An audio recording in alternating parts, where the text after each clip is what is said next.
नमस्कार मित्रों, पहले हमने कक्षा 8 में काव्य 1 तेरी ही जमी काव्य का अभ्यास की चर्चा हमने कर दी थी। आज मैं स्वाध्याय की चर्चा कर रही हूँ, वो आपको सुनकर हिंदी की कॉपी में लिखना है।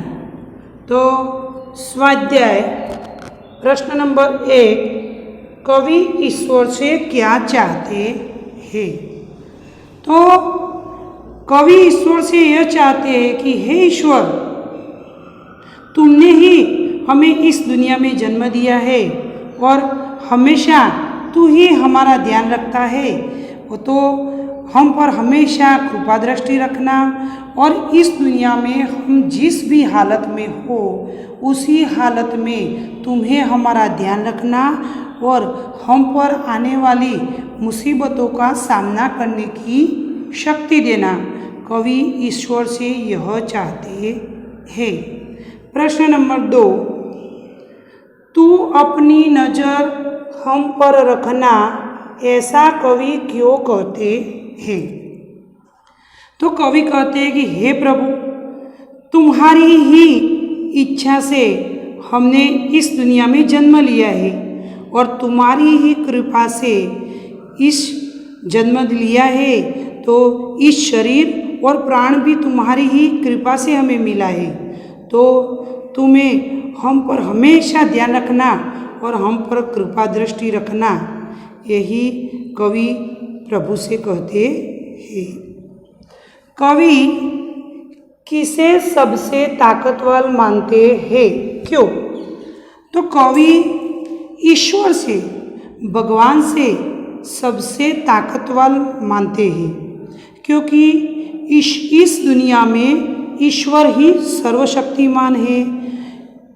ईश्वर जो चाहते हैं वही कर सकते हैं। ईश्वर चाहते हैं तो हमें जिंदा भी रख सकते हैं और वो चाहते हैं तो हमें मार भी सकते हैं, और वो चाहते हैं तो हम पर जो भी मुसीबत आए उस मुसीबत का सामना भी वो करा सकते हैं। इसीलिए इस दुनिया में हमने जन्म लिया है, लेकिन ईश्वर की इच्छा से ही सब कुछ चलता है। इसीलिए कवि ने ईश्वर को सबसे ताकत वाला माना है। प्रश्न नंबर 4, कवि खुद से क्या कहना चाहता है। तो यहाँ कवि कवि खुदा से, खुद नहीं लेकिन खुदा से क्या कहना चाहता है। यहाँ हमारी कॉपी में लिखा है खुद से क्या कहना चाहता है, लेकिन खुद से नहीं, खुदा से क्या कहना चाहता है। तो कवि खुदा से यह कहना चाहता है कि हे खुदा, हे ईश्वर, तुम दयालु हो, सर्वशक्तिमान हो। तुम्हारी इच्छा से सभी ने जन्म लिया है, तो हम पर हमेशा कृपा दृष्टि रखना।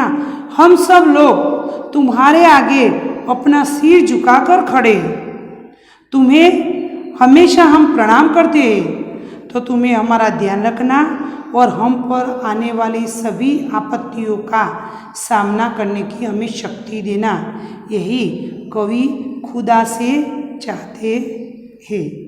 यही प्रश्नों का उत्तर मैंने आपको चर्चा की, आपको हिंदी की कॉपी में लिखना है। उसके बाद प्रश्न नंबर 2,